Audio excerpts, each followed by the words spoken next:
Reports about Harvard continue to raise questions. There was an interesting article in the Washington Free Beacon by Aaron Sabarium, which describes a report that the Harvard Law Review has been selecting articles based on the race of the author. In fairness, the Law Review insisted that the report took certain documents out of context.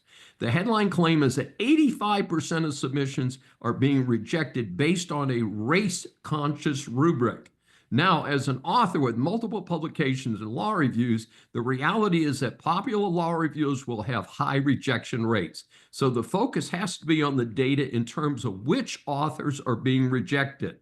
The report here was that Asian authors were being rejected since there were statements that some editors felt there were not enough Black and Hispanic authors.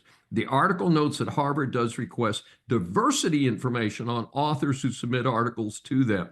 The amazing statistic is that the Free Beacon identified 87 cases where the Harvard Law Journal considered projected traits or encouraged its members to do so.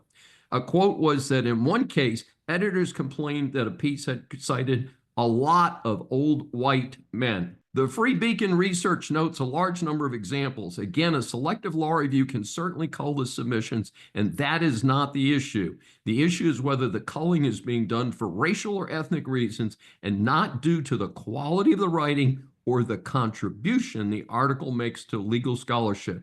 In my opinion, these should be colorblind decisions. If Harvard was exclusively funded privately, this might be their call. However, details continue to flow that Harvard receives huge amounts of public money and is not a taxable entity. Therefore, the government can insist that the public monies are not being used to promote a discriminatory viewpoint.